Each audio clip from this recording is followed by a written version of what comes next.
Hello बच्चों, welcome to my class. I am Shivam Pandey and in today's video I am going to teach you chapter light refraction. We have already completed reflection and now it's time for refraction. The students who have not subscribed my channel, please subscribe it and press the bell icon. If we talk about content, then the topics are refraction of light, law of refraction of light, refractive index, refraction through glass slab, spherical lens, rules for image formation by ray diagram method, image formation by lens, numerical method in lens, total internal reflection, real and apparent depth and height. All these topics we are going to cover in this chapter.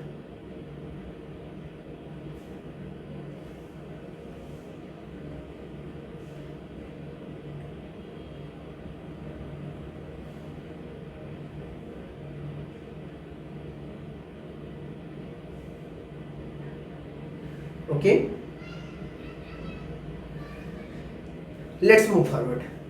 Definition: when light rays traveling in a medium are incident on a transparent surface of another medium, they are bent as they travel in second medium. जब प्रकाश की किरणें एक माध्यम में चल रही होती हैं, एक माध्यम में इंसिडेंट होती है, मतलब प्रवेश करती हैं एक ट्रांसपेरेंट सरफेस पे, ठीक है, एक माध्यम से दूसरे माध्यम में। ये देखिए, ये ऊपर का मीडियम है, ठीक, जिसको हम बोल रहे हैं रेयर, ये अपर मीडियम है, वहीं पे ये क्या है, डेंसर। अब जब कभी भी लाइट रेज क्या होंगी, एक मीडियम में से ट्रेवल करते हुए दूसरे मीडियम में इंटर करेंगी, तो वे क्या करेंगी, बेंट हो जाएंगी, मतलब हल्का सा मुड़ जाएंगी। यहाँ डायग्राम को देखिए, यहाँ लाइट रे ऐसे आ रही थी, अगर इसको जाना था तो ये सीधे जाती, लेकिन लाइट क्या हुआ, यहाँ पे रे सीधा नहीं गई है, यहाँ पे रे क्या हो गई है, बेंट हो गई है। इसी घटना को रिफ्रैक्शन कहते हैं। रिफ्रैक्शन यहाँ पे हुआ किससे है, प्लेन ट्रांसपेरेंट डेंसर सरफेस, एक प्लेन है सतह, ठीक है, और ट्रांसपेरेंट भी है क्योंकि लाइट ट्रांसपेरेंट मीडियम से ही आर पार होती है, तो रेयर मीडियम से डेंसर मीडियम में जा रही हैं। अब रेयर और डेंसर में डिफरेंस किस बात का है, जरा देखते हैं भाई। ये मान लो रेयर मीडियम है, ये मैं लाइंस ड्रॉ करके मीडियम को एक्सप्लेन करना चाहता हूँ। इसमें इस तरह से पार्टिकल्स क्या है, अरेंज्ड है। डेंसर वाले में आते हैं,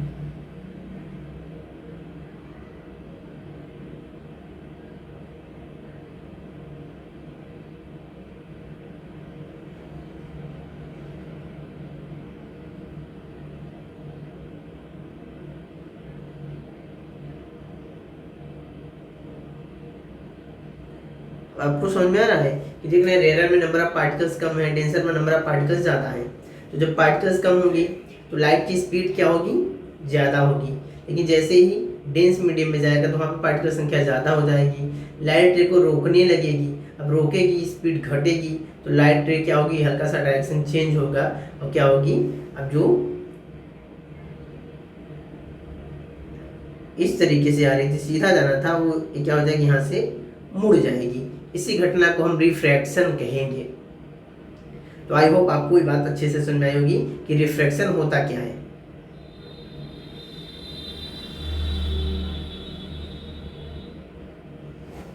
अब यहाँ पे कुछ वर्ड्स हैं, उनको क्लियर करते हैं। सबसे पहला है ट्रांसपेरेंट सरफेस। भाई ट्रांसपेरेंट सरफेस क्या है, कोई भी सरफेस जिसमें से लाइट रे आर पार हो जाए उसे हम ट्रांसपेरेंट सरफेस बोलेंगे। यहाँ देख लो क्या लिखा है, the plane surface which refracts light is called transparent surface. In diagram XY is the section of a plane transparent surface. नीचे जो डायग्राम बना हुआ है, ठीक है, उसमें XY क्या है, एक प्लेन सतह, ठीक है, सतह है जिसका ट्रांसपेरेंट सरफेस है, और जिस सतह पे लाइट रे क्या होती है, रिफ्रैक्ट होती हैं, उसे हम प्लेन ट्रांसपेरेंट सरफेस कहते हैं। पॉइंट ऑफ इंसिडेंस, भाई पॉइंट ऑफ इंसिडेंस क्या होता है, आपने रिफ्लेक्शन भी पढ़ रखा है कि भाई जहाँ पे लाइट रे आके सरफेस पे टकराती हैं वही पॉइंट ऑफ इंसिडेंस होता है।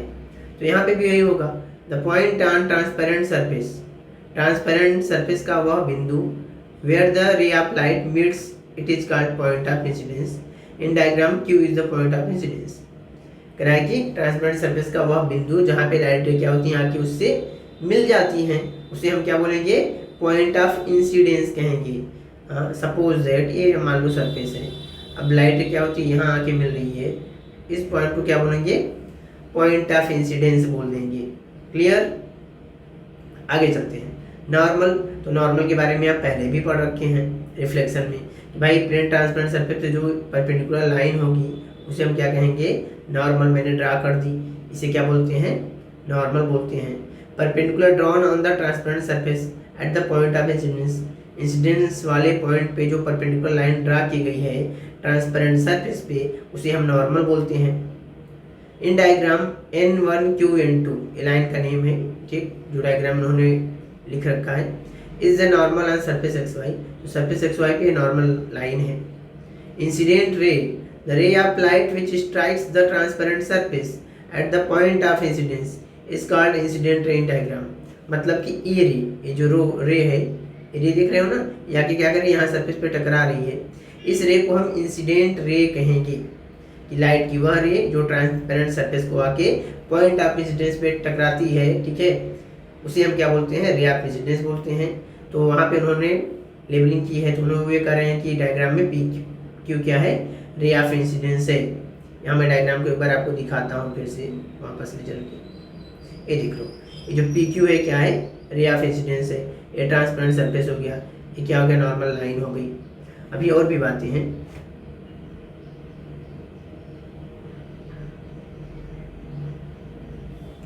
Refracted ray, the ray of light which travels from the point of incidence into the other medium is called refracted ray. In diagram QR is the refracted ray.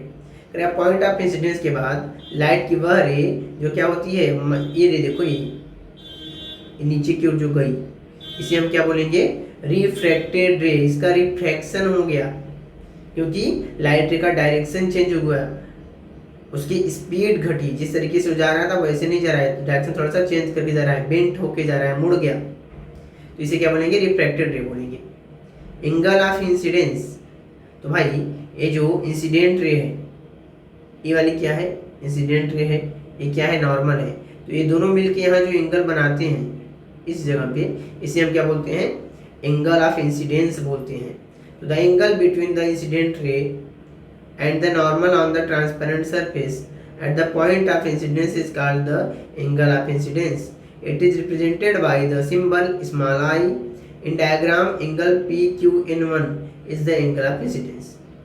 Right, वह angle जो incident ray और normal के बीच में transparent surface पे बनता है, जहाँ पे लाइट रे इंसिडेंस करती है, उसे हम एंगल ऑफ इंसिडेंस कहते हैं। इसको हम सिंबल स्मॉल आई से दिखाते हैं जब भी डायग्राम फिगर बना के दिखाना होता है।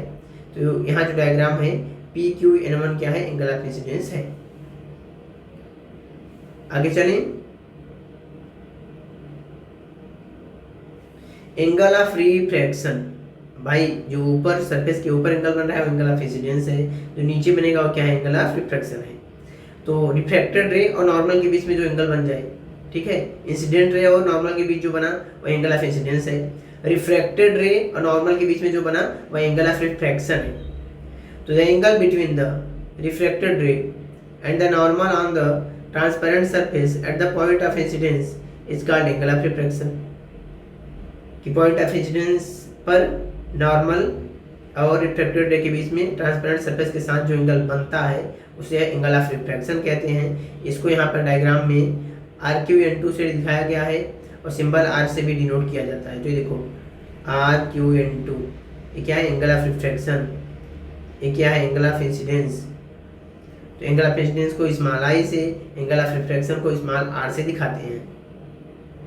Plane of incidence, the plane containing the normal and the incident ray is called the plane of incidence.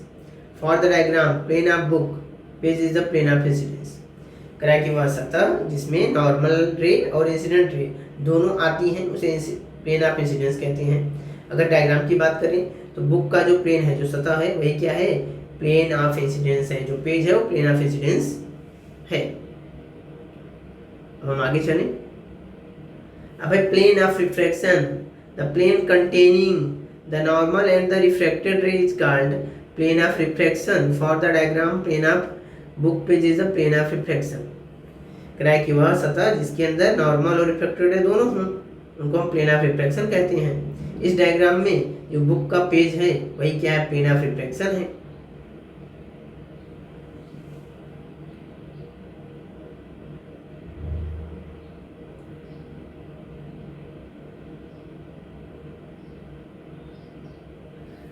Next point है law of refraction of light.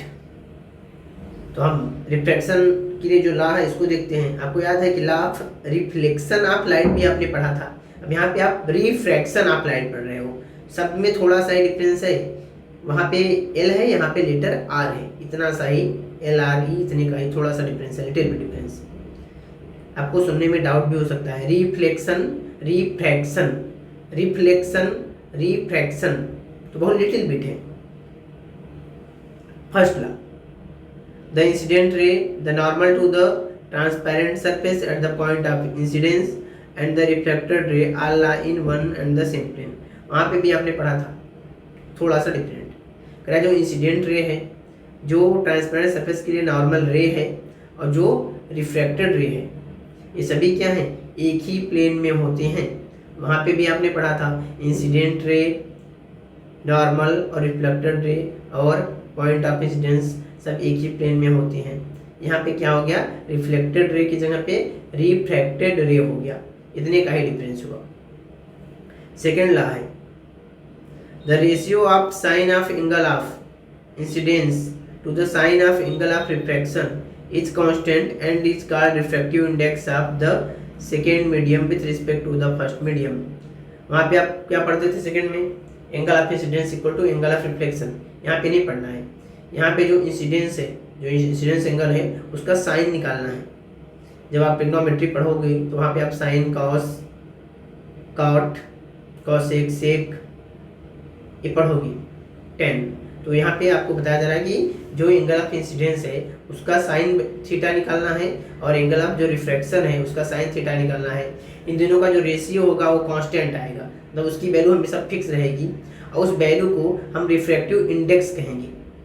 उसे क्या बोलेंगे, रिफ्रैक्टिव इंडेक्स। किसका, सेकेंड मीडियम का फर्स्ट मीडियम की तुलना में। जैसे अब मैं ग्लास का रिफ्रैक्टिव इंडेक्स निकाल लूँ वाटर की तुलना में, तो जब ग्लास का रिफ्रैक्टिव इंडेक्स निकालूंगा वाटर की तुलना में, तो वैल्यू क्या होगी, वाटर से ज़्यादा आएगी।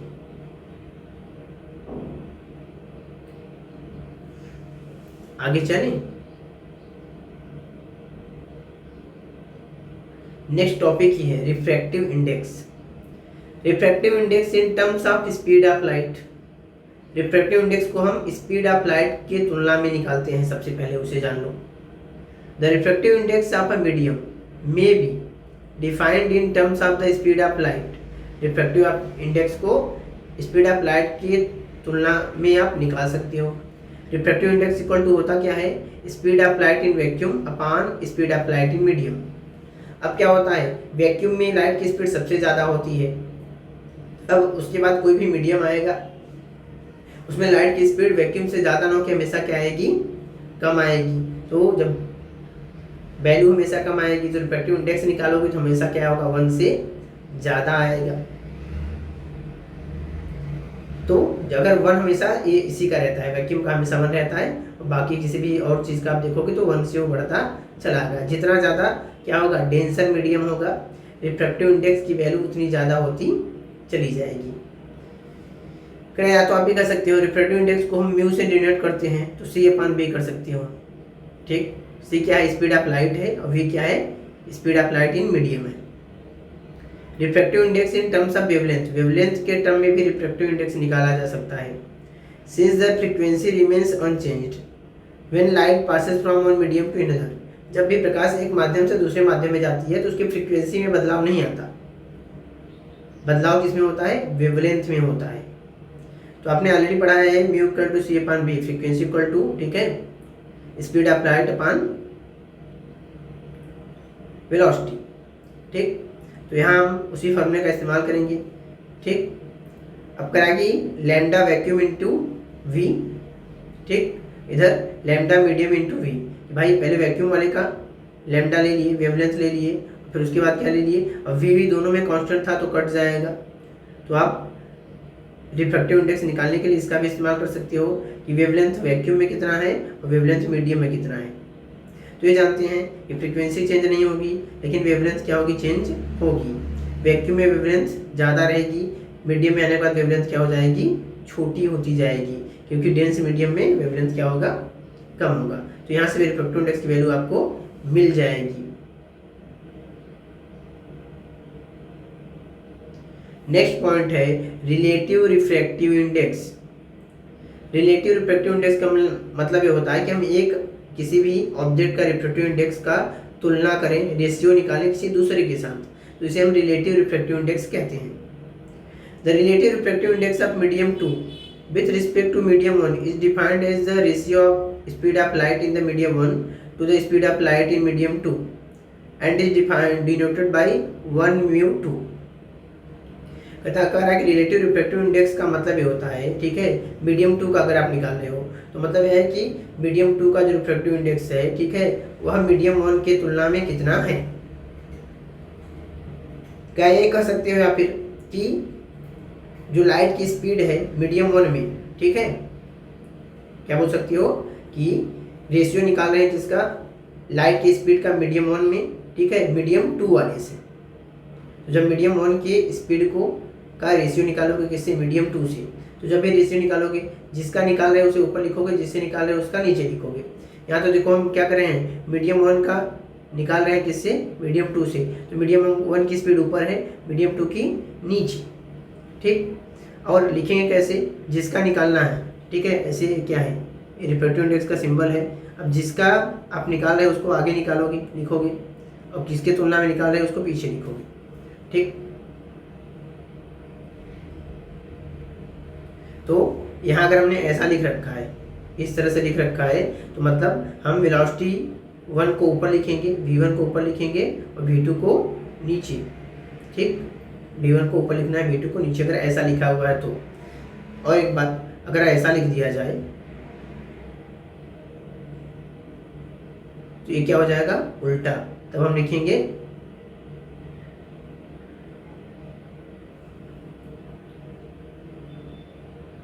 बात समझ आई।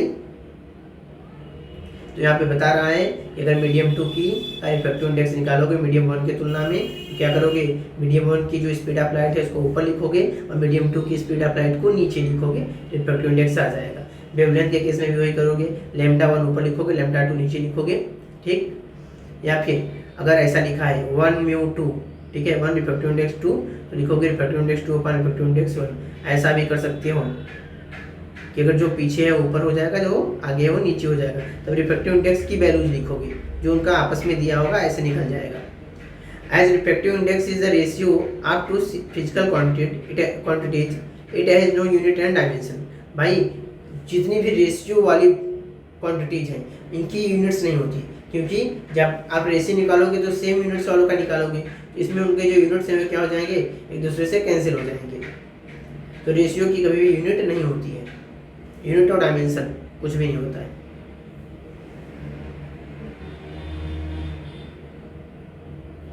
Factors on which the refractive index of a medium depends are. किसी भी माध्यम का जो रिफ्रैक्टिव इंडेक्स होता है वो किन कारकों पर निर्भर करता है। पहला तो है nature of the medium, medium का नेचर कैसा है, रेयरर है कि डेंसर है। दूसरा wavelength of the light used, जो भी लाइट यूज की है उसका वेवलेंथ कैसा है।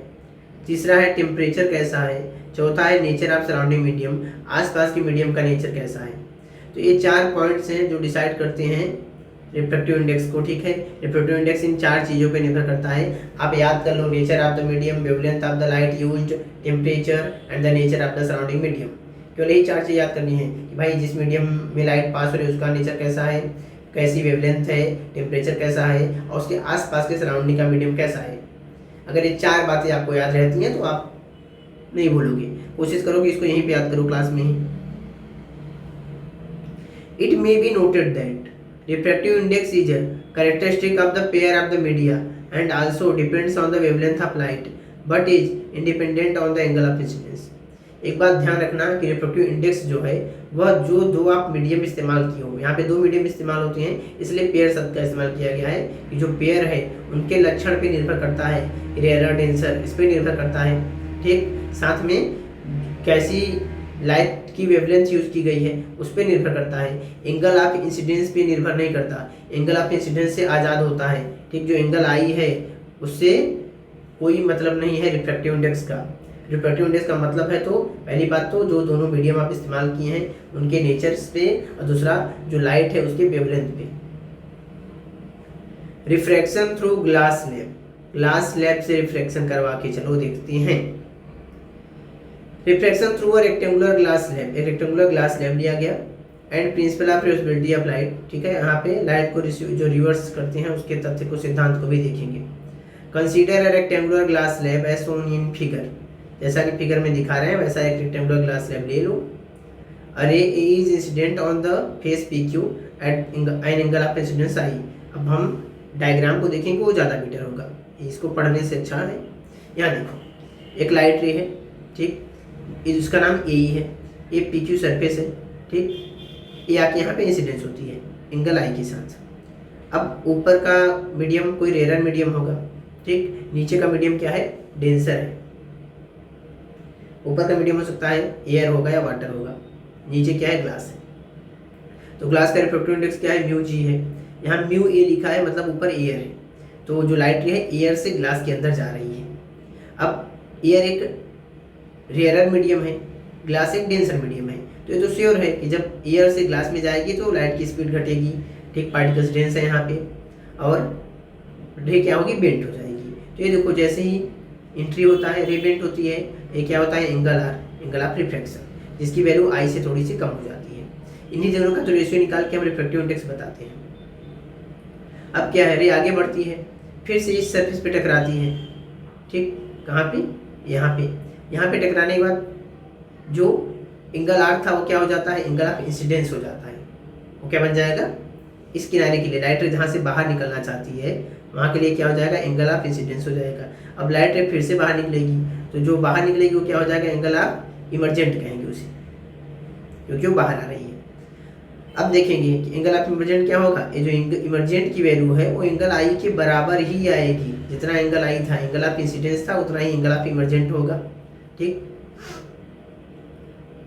उसके बाद आप देख रहे हैं कि इस एंगल ऑफ इंसिडेंस वाले जो इंसिडेंस रे था, इंसिडेंट रे, अगर उसको स्प्रेड करते हैं, देखो स्प्रेड किए हैं, स्प्रेड करते रहे हैं, तो ये दोनों लाइन क्या है, पैरेलल है। इन दोनों के बीच में एक गैप आ गया, आया ना, एक दूरी आ गई। इस दूरी को हम लेटरल डिस्प्लेसमेंट कहते हैं। तो ऊपर भी क्या था, रेयर मीडियम एयर था, बीच में ग्लास में लाइट रे पास हुई, डेंसर फिर से एयर में बाहर निकली, ठीक है। तो यहाँ पे ये चीज़ इन्होंने प्रूव किया कि angle of incidence equal to angle of emergent होता है जब हम रिफ्रैक्शन कराते हैं। अगर मीडियम एयर से ग्लास में गया फिर ग्लास से दोबारा एयर में ही आएगा तो उसी पाथ को क्या करता है, वह उसी जो रेज होती हैं पैरेलली चली जाती हैं। अब यहाँ देखो एक वर्ड आया लेटरल शिफ्ट।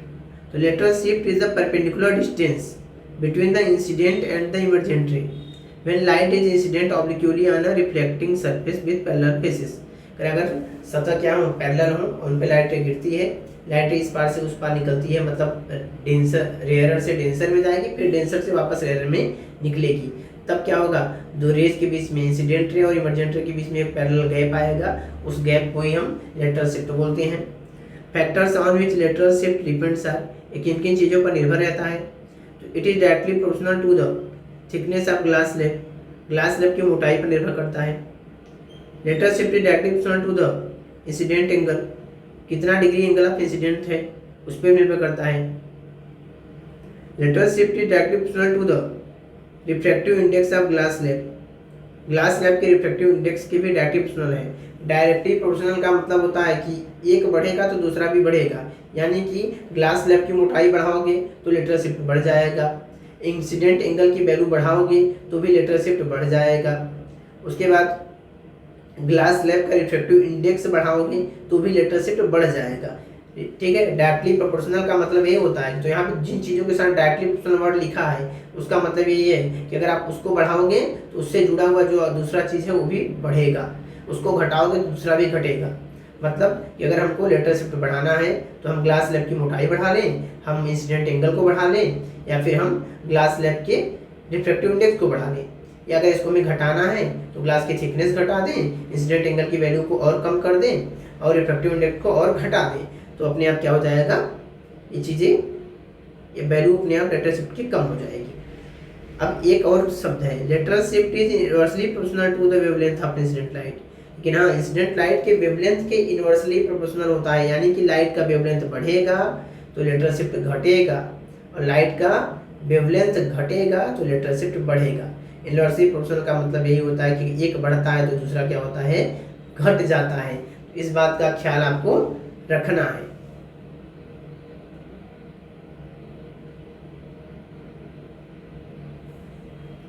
अब यहाँ पे उन्होंने आपको समझाया है कि for case one, for light going from air to glass at point T, mu A sine I one equal to mu ji sine R. ये पहला केस बन रहा है कि भाई जब लाइट क्या है, एयर से ग्लास में गई है तब। दूसरा, for light going from glass to air at point F, अब जब ग्लास से एयर में जा रही, बाहर निकल रही है, तो mu ji sine r equal to mu A sine e. अब यहाँ देखिए ये दोनों वैल्यू क्या हो जाएंगे, सेम हो जाएंगे, आपस में कैंसिल आउट हो जाएंगे।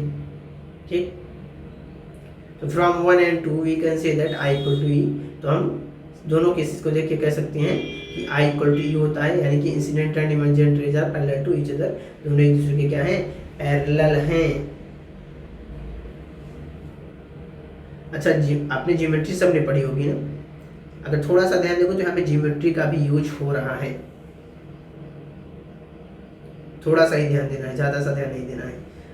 पता है ना, जब दो पैरेलल लाइंस होती हैं, ठीक है, और एक ट्रांसवर्सल गई होती है तो एक एंगल बनता है। ठीक, यहाँ पे देखिए आर आर कैसे इक्वल हो गए, ए आर और A R alternate interior angle की वजह से क्या हो गए, बराबर हो गए। हुई कि नहीं हुई? ठीक, अब ये दोनों बराबर हो गए। ठीक, तो इसके बाद जो वैल्यू बच रही थी वो क्या हो गई, ऑटोमेटिकली बराबर इक्वेट हो गई। ज्योमेट्री का भी अगर कॉन्सेप्ट लगाओगे तो आपको समझ आएगा कि हाँ बराबर हो जा रही है।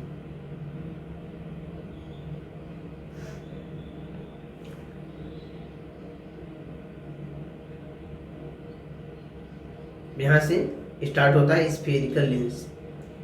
आपने लाइट रिफ्लेक्शन वाले टॉपिक में स्फेरिकल मिरर पढ़ा था, अब यहाँ पे स्फेरिकल लेंस पढ़ लीजिए। तो सबसे पहले definition, a piece of a transparent medium bounded by at least one spherical surface is called a spherical lens. एक ट्रांसपेरेंट मीडियम का एक टुकड़ा है जो कम से कम एक, ठीक है, गोलाकार सतह से क्या है, घिरा हुआ है, उसे हम स्फेरिकल लेंस कहेंगे। टाइप्स में तो there are two types of spherical lenses, दो तरह के होते हैं। Convex or converging lens, these are thick in the middle and thin at the edge. जो कन्वेक्स लेंस होते हैं यह बीच में मोटे होते हैं और किनारे पे पतले होते हैं, ये डायग्राम में देख सकते हैं। ये भी तीन तरह के होते हैं, देख रहे हैं ना, कितने तरह के होते हैं, तीन तरह के होते हैं।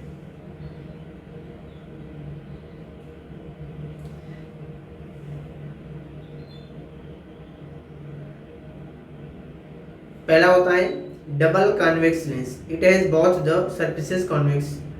जो डबल कॉन्वेक्स लेंस होता है दोनों ही सरफेस कॉन्वेक्स होते हैं। देखिए ये वाला सरफेस भी कॉन्वेक्स है, ये वाला भी कॉन्वेक्स है, मतलब बीच में मोटा किनारे पे पतला।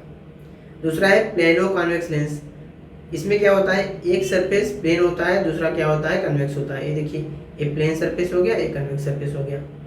तीसरा है कॉनकेवो convex lens, it has one surface concave and the other surface convex. ठीक, कॉनकेव कॉन्वेक्स लेंस में क्या होगा, एक सरफेस कन्वेक्स है, देखो ये सरफेस क्या है, कन्वेक्स है, और ये वाला क्या है, कॉनकेव है, तो इसे कहेंगे कॉनकेवो कॉन्वेक्स लेंस। आगे आते हैं concave or diverging lens, these are thin in the middle and thick at the edge. जो कॉनकेव लेंस होते हैं वह बीच में क्या होते हैं, पतले होते हैं, और किनारे पे क्या होते हैं, मोटे होते हैं। इसको भी देख लो अच्छे से। ये भी तीन तरह के होते हैं। पहला देखिए डबल कॉनकेव लेंस है, ये देखिए इधर भी कॉनकेव सरफेस है और इधर से भी है, तो डबल कॉनकेव लेंस है, बहुत surface concave. Plano concave lens, एक प्लेन सरफेस है और दूसरा क्या है, कनकेव सरफेस है, तो इसे प्लेनो कनकेव कहेंगे दो। ठीक है, अगला क्या है, कन्वेक्सो कनकेव लेंस। ये देखिए कन्वेक्स सरफेस है, ये वाला क्या है, कनकेव सरफेस है, तो इसको क्या कहेंगे, कन्वेक्सो concave lens.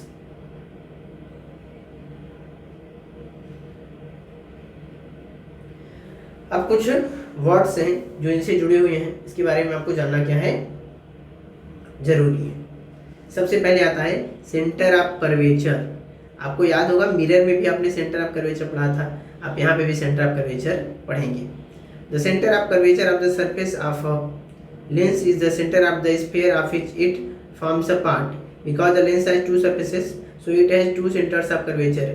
In figure A and B point C1 and C2 are the centre of curvature. कह जो सेंटर ऑफ कर्वेचर होता है, ठीक है, सतह का, वह या जो लेंस होता है उसका जो सेंटर ऑफ कर्वेचर होता है और जिस स्फीयर से काट के निकाला गया है उसके सेंटर ऑफ कर्वेचर को ही इसका सेंटर ऑफ कर्वेचर कहते हैं। अब जो लेंस होता है इसमें दो पार्ट्स होते हैं, मतलब दो हम स्फीयरिकल मिरर्स को आपस में जोड़ते हैं तो एक लेंस फॉर्म होता है, तो इसमें दो सरफेसेस होते हैं तो दो सेंटर ऑफ कर्वेचर भी होते हैं। डायग्राम को देख लीजिए, यहाँ पे आपको दो सेंटर ऑफ कर्वेचर दिखाई दे जाएगा। अब देखिए, ये देखिए दिखा रहा है कि ये भाई इधर वाला टुकड़ा इसमें का था, ठीक, एक सेंटर ऑफ कर्वेचर इस तरफ आ गया इसके हिसाब से, ठीक। वहीं इधर वाला जो था वह इसका टुकड़ा था, इसका सेंटर ऑफ कर्वेचर इधर है। इस वजह से आपका जो लेंस होता है उसके पास दो दो सेंटर ऑफ कर्वेचर्स होते हैं। अब एक चीज़ और ध्यान दीजिएगा, ये देखिए यहाँ C2 है, यहाँ C1 है और इधर वाले में C1 इधर है, C2 इधर है। तो यहाँ पे दोनों आपस में एक दूसरे को क्या करें, क्रॉसिंग ओवर करते हुए जा रहे हैं, लेकिन कनकेव वाले में क्रॉसिंग ओवर नहीं हो रहा है। अब रेडियस ऑफ कर्वेचर, तो रेडियस ऑफ कर्वेचर भी वैसा ही होता है कि भाई सेंटर से लेके, ठीक है, ग्लास या लेंस की जो बाउंड्री है वहाँ तक की जो दूरी है, ठीक। The radius of the curvature of surface of a lens is the radius of the sphere of which the surface forms a part. ठीक है, जिस स्फीयर का ये पार्ट है उसका जो रेडियस होता है उसे हम रेडियस ऑफ कर्वेचर कहते हैं। तो फिगर में आपको R1 R2 दो रेडियस ऑफ कर्वेचर दिखाई देंगे क्योंकि दो स्फीयर्स का यूज करके लेंस बनता है। अगला है प्रिंसिपल एक्सिस C1 C2, तो ये लाइन है जो क्या है, दोनों सेंटर ऑफ कर्वेचर को पार करते हुए जाती है। लेंस का जो सेंटर ऑफ कर्वेचर पार कर दे उस लाइन को हम प्रिंसिपल एक्सिस कहते हैं। तो यहाँ ये लाइन दिख रही है, ये देखिए C1 C2 जो पूरे सेंटर को पार करते हुए जाए, ये क्या है, प्रिंसिपल एक्सिस है।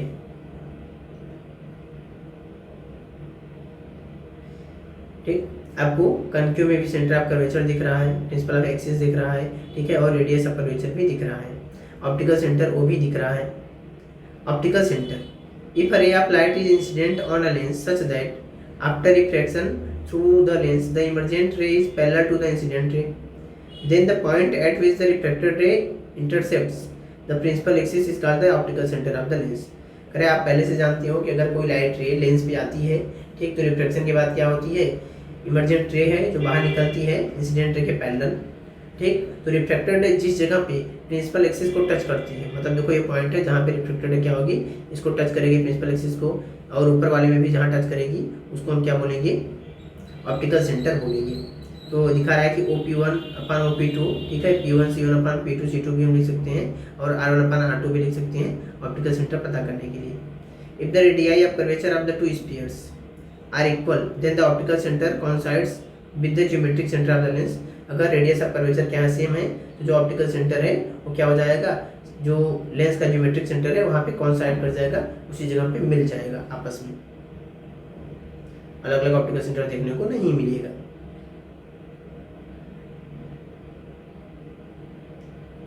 ये डायग्राम आपको दिखा रहा है, देखिए लेंस है, ठीक, ये इधर से सेंटर ऑफ कर्वेचर है, यहाँ से यहाँ तक की दूरी क्या हो गई R2, इधर से क्या हो गया R1 हो गया। पैरेलल्स दिख रही हैं, लाइट रे आती है, इंसिडेंस होती है, फिर बाहर निकलती है। तो कहाँ पे रिफ्लेक्टेड रे टकराती है, ऑप्टिकल सेंटर पे रिफ्लेक्टेड रे टकराती है, ठीक, यहाँ से यहाँ रिफ्लेक्टेड टकराई, फिर से यहाँ से बाहर निकल रही है। दूसरा ये देखिए ऑप्टिकल सेंटर से रे क्या है, सीधे जा रही है।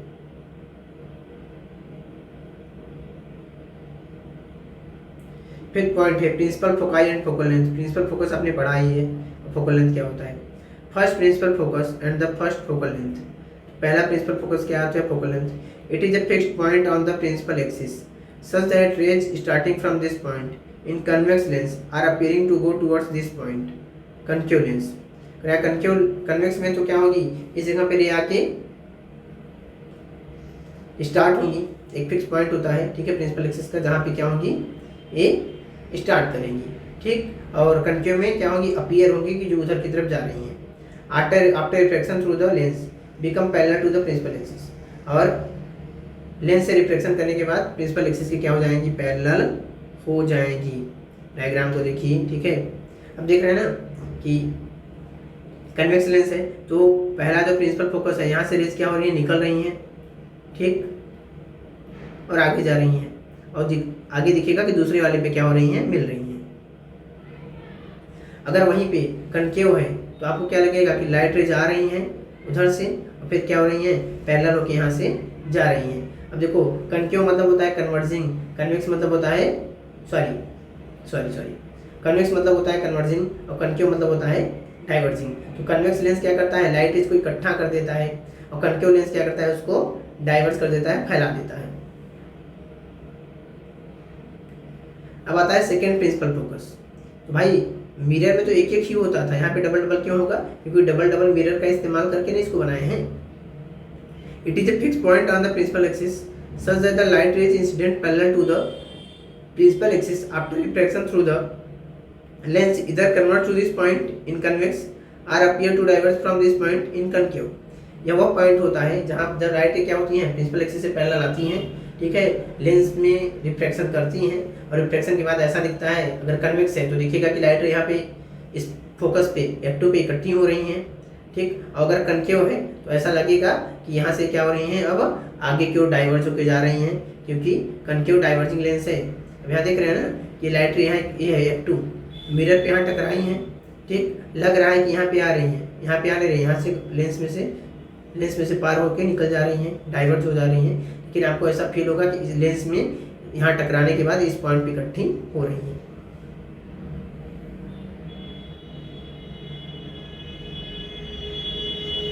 यहाँ पे है ray diagram showing second principal focus.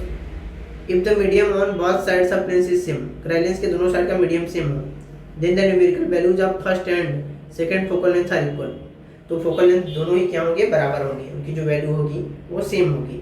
अगर दोनों तरफ के का मीडियम क्या है, सेम है. तो aperture, it is the diameter of the circular boundary of the lens. Lens का जो सर्कुलर बाउंड्री है उसके डायमीटर को हम क्या बोलते हैं, अपर्चर बोलते हैं.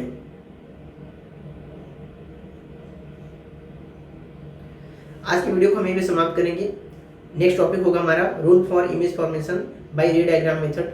रे डायग्राम मेथड से हम इमेज कैसे फॉर्म करते हैं, उसके नियम क्या हैं, इसके बारे में हम पढ़ेंगे. सेकेंड पार्ट में ये चैप्टर कंप्लीट कर दिया जाएगा. उसके बाद रिफ्लेक्शन और रिफ्रैक्शन दोनों ही टॉपिक्स पे ढेर सारे मिलकर मैं आप लोगों को प्रैक्टिस कराऊंगा, क्योंकि object distance, image distance, focal length, power निकालना, मैग्नीफिकेशन, ये सब न्यूमेरिकल्स इन टॉपिक से बोर्ड एग्जाम से पूछे जाते हैं. Thanks for watching the video.